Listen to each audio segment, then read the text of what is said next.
Khan and welcome to our YouTube channel Shikshalaya. तो आज हम बात करेंगे डीएसएसबी की पीजीटी वैकेंसीज के बारे में, या फिर कह लीजिए पीजीटी वैकेंसीज की जो एलिजिबिलिटी क्राइटेरिया है, एज रिलैक्सेशन, बीएड, सीटेट, इन सभी क्वेश्चंस के बारे में डिस्कस करेंगे कि बीएड चाहिए या नहीं चाहिए, सीटेट मांगते हैं या नहीं मांगते, इंटरव्यू होता है या नहीं होता, या दोनों पार्ट्स में आपको पास होना होता है या नहीं होता। इन सभी क्वेश्चंस के बारे में आज की वीडियो में हम डिस्कस करेंगे।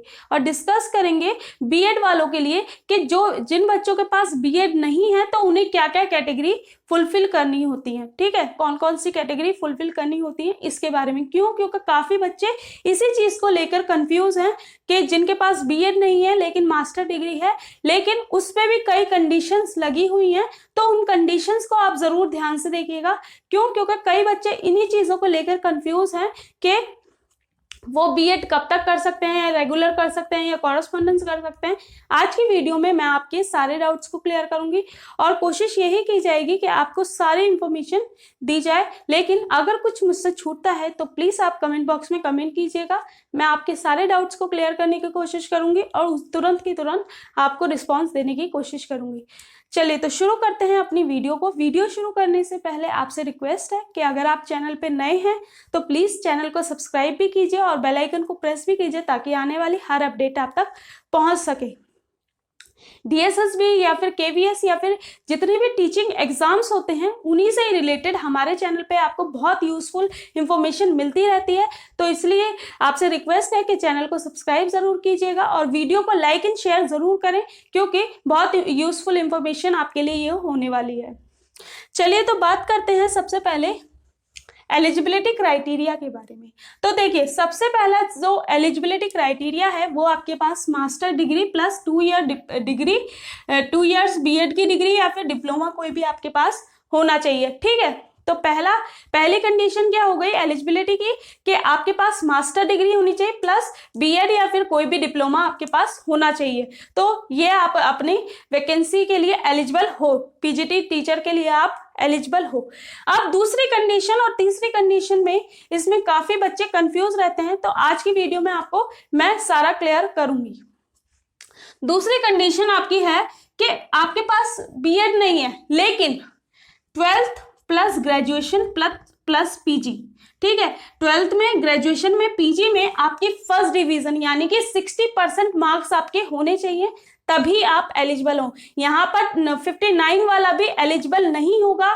क्यों? क्योंकि उसकी जो एलिजिबिलिटी क्राइटेरिया है वो फर्स्ट डिवीजन का है। अगर आपकी 59% भी परसेंटेज होती है तो वो बच्चे सेकंड डिवीजन में काउंट किए जाते हैं, इसलिए आप लोग एलिजिबल नहीं होंगे। अगर आपकी 60% से अबव है 12th में, ग्रेजुएशन में और पीजी पोस्ट ग्रेजुएशन में आपकी इतनी परसेंटेज है तो आप एलिजिबल हो और आप ज्वाइनिंग के बाद अपनी बीएड कर सकते हो, रेगुलर कर सकते हो, कॉरेस्पॉन्डेंस कर सकते हो, जॉब में रहते हुए कर सकते हो, किसी भी मोड में आप बीएड कर सकते हो। आपको पूरा टाइम दिया जाएगा, 3 साल का आपका टाइम दिया जाएगा, लेकिन शर्त यही है कि 3 साल आपको दिए जाएंगे उन 3 साल में आपको बीएड या बीटीसी या फिर जो भी आप करना चाहें वो आप कर सकते हैं। अब दूसरी इन्होंने कंडीशन क्या दी है कि अगर आपके पास 12th में 60% मार्क्स नहीं है, ठीक है, जैसे कई बच्चों के साथ क्या होता है कि 12th में तो अच्छी डिवीजन आ गई लेकिन ग्रेजुएशन में नहीं आई, लेकिन पोस्ट ग्रेजुएशन में आ गई। यहाँ पर या फिर ग्रेजुएशन में भी अच्छी परसेंटेज है, 12th में भी अच्छी परसेंटेज है, लेकिन पीजी में आपकी अच्छी परसेंटेज नहीं है, यानी कि फर्स्ट डिवीजन नहीं है। तो यहाँ पर जो दूसरा ऑप्शन आपके लिए रखा गया है वो ये रखा गया है कि आपके पास पीएचडी डिग्री होनी चाहिए किसी भी रिकॉग्नाइज यूनिवर्सिटी से। ठीक है, तो उसमें आपकी परसेंटेज नहीं मायने रखी जाएगी, आपकी एकेडमिक कैसे भी रही हो, लेकिन आपके पास डिग्री कौन सी होनी चाहिए, वो होनी चाहिए पीएचडी की किसी भी रिकॉग्नाइज यूनिवर्सिटी से।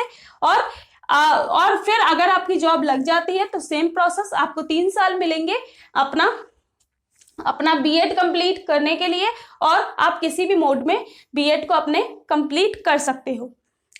अब बात करते हैं सेकंड डाउट के बारे में। तो देखिए, कई बच्चों को डाउट होता है इस बारे में कि बीएड वाला तो मैंने आपका क्लियर कर दिया।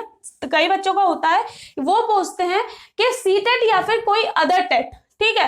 कई बच्चे थोड़ा सा कंफ्यूज होते हैं कि जो पीजी वैकेंसी होती है उसमें सीटेट मांगा जाता है, तो ऐसा कुछ नहीं है, ना तो आपसे सीटेट मांगा जाता, ना ही कोई अदर टेट, ठीक है। तो ना ही कोई अदर टेट, ना ही सीटेट, आपसे कुछ नहीं मांगा जाता, सिर्फ और सिर्फ आपके पास ये तीनों कैटेगरीज, ये तीनों ऑप्शन में से आप एक कैटेगरी को फुलफिल करने चाहिए, तभी आप एलिजिबल हो। अब तीसरा पॉइंट की बात करें तो इंटरव्यू, कई बच्चे कंफ्यूज होते हैं इंटरव्यू को लेकर, तो इंटरव्यू आपका नहीं होता डीएसएसबी में, चाहे पीआरटी लेवल हो, चाहे पीजीटी लेवल हो, चाहे टीजीटी लेवल हो, किसी भी लेवल पे इंटरव्यू नहीं होता। सिर्फ और सिर्फ आपकी जो मेरिट बनती है वो मेरिट बनती है आपकी एजुकेशन, आपके एग्जाम पे बिहाफ पे, एग्जाम पे के आपका जो एग्जाम पैटर्न होता है उसके बिहाफ पे मेरिट बनती है, आप कितने नंबर स्कोर करते हो उसके बिहाफ पे आपकी मेरिट बनेगी। यहाँ इंटरव्यू का कोई रोल नहीं है, तो ये भी आपका डाउट पूरा होना चाहिए। अब बात करते हैं एज रिलैक्सेशन के बारे में। तो एज रिलैक्सेशन के बारे में बात करें तो यहाँ पर आपको जनरल वालों के लिए सेम 36 ईयर्स दिए जाते हैं, जो कि आपका, जिसमें कि आपको किसी भी प्रकार का रिलैक्सेशन नहीं मिलता। इवन वुमेन्स को भी जनरल कैटेगरी की रिलैक्सेशन नहीं मिलता।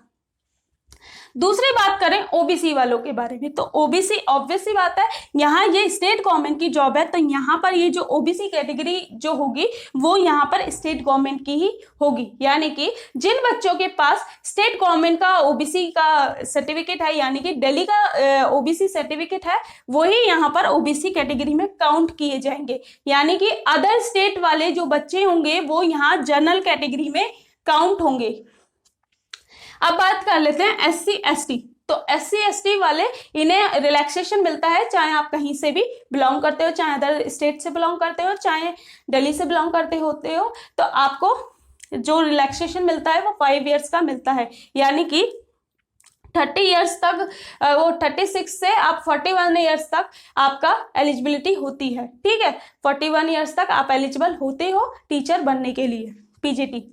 अब बात कर लेते हैं फिजिकल हैंडीकैप। तो इन्हें 10 ईयर्स का रिलैक्सेशन मिलता है। और एससी प्लस एसटी और फिजिकल हैंडीकैप, देखिए या तो आप एससी कैटेगरी से बिलोंग करते हो प्लस आप फिजिकल हैंडीकैप कैटेगरी में आते हो, तो आपको 15 ईयर्स का रिलैक्सेशन यहाँ देखने को मिलेगा। यानी कि आपको 15 ईयर्स का रिलैक्सेशन यहाँ पर मिलेगा।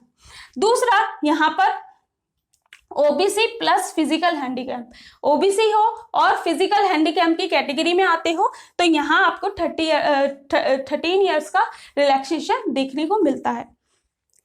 अब बात कर लेते हैं इसके एग्जाम पार्ट के बारे में या फिर एग्जाम पैटर्न के बारे में। तो एग्जाम आपका 2 पार्ट्स में होता है, जिसमें कि आपका फर्स्ट पार्ट आपका जनरल पार्ट होता है और सेकंड पार्ट आपका होता है सब्जेक्ट कंसर्न।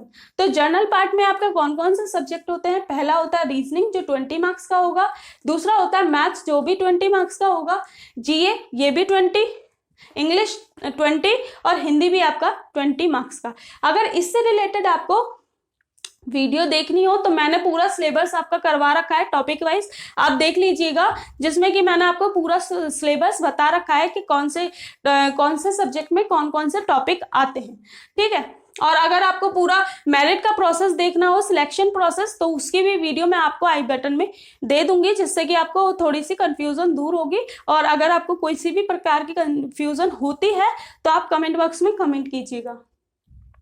बात करें सेकंड पार्ट की, तो सेकंड पार्ट में यहाँ आपका आता है सब्जेक्ट कंसर्न। सब्जेक्ट कंसर्न में मतलब 200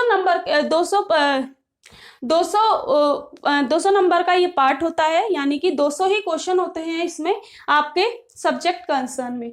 और यहाँ पर आपको टाइम ड्यूरेशन जो देखने को मिलती है, जैसे कि पीआरटी और टीजीटी में आपको 2 घंटे का पेपर मिलता है, यहाँ पर ऐसा कुछ नहीं है, आपको 3 घंटे का पेपर मिलता है और प्लस 300 क्वेश्चंस आपको देखने को मिलते हैं। जैसे कि आप जानते हैं टीजीटी में आपको 200 क्वेश्चंस देखने को मिलते हैं और टाइम ड्यूरेशन जो होती है आपकी वो 2 आवर्स होती है। यहाँ पर लेकिन आपके साथ ऐसा कुछ नहीं है, आपको 3 घंटे देखने को मिलते हैं, 3 घंटे में आप अपना पेपर देते हैं।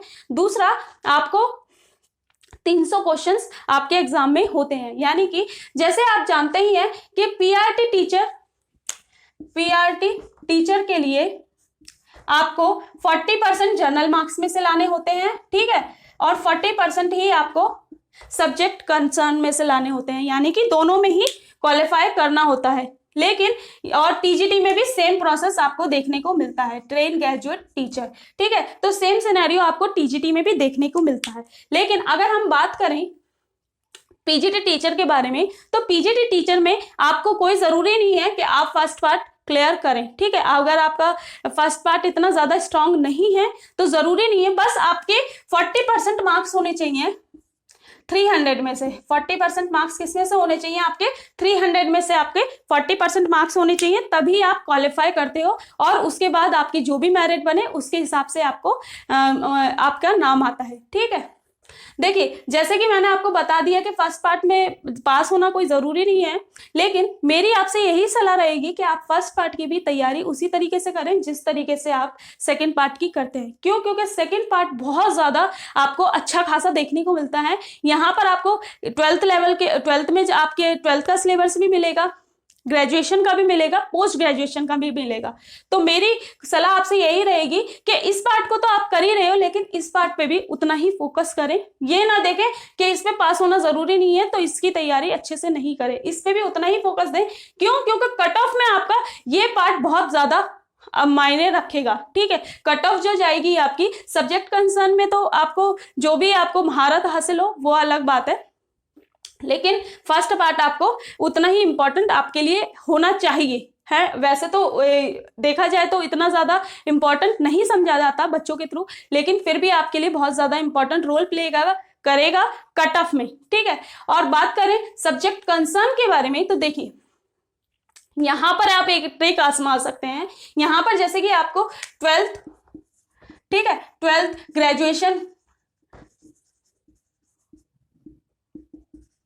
प्लस पीजी, इन सभी के लेवल्स देखने को मिलते हैं, यानी कि आपको इन सभी लेवल्स का सिलेबस देखने को मिलता है। तो मैं आपसे एक सलाह देना चाहूंगी कि आप इन सब के सिलेबस को देखने से पहले थोड़ा नीचे लेवल के सिलेबस को कवर करें और थोड़ा सा अपने कॉन्सेप्ट पे कॉन्सेप्ट क्लैरिटी पे काम करें। क्यों? क्योंकि आपको काफी अच्छा पार्ट देखने को ये मिलता है। तो मैं यही कहना चाहूंगी कि थोड़ा नीचे लेवल से आप तैयारी करिएगा, ताकि आपके कॉन्सेप्ट पे आपकी पकड़ बने। और कट ऑफ में जैसे कि आप जानते हैं यहाँ पर 2.25 की नेगेटिव मार्किंग आपको देखने को मिलती है। तो ये भी बहुत बड़ा अच्छा खासा मतलब तुक्के आपका लगाने का कोई फायदा नहीं है। क्यों? क्योंकि अगर आप तुक्के लगाते हो तो 4 क्वेश्चन गलत करने पर एक अपना सही मार्क्स भी खो देते हो। तो ये जरूरी है कि यहाँ पर इस चीज से बचने के लिए आपके कॉन्सेप्ट क्लैरिटी होनी चाहिए।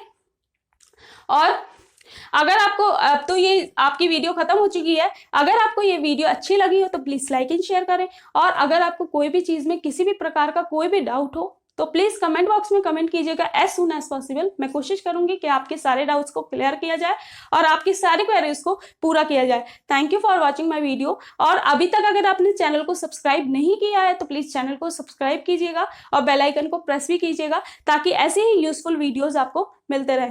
Thank you for watching my video.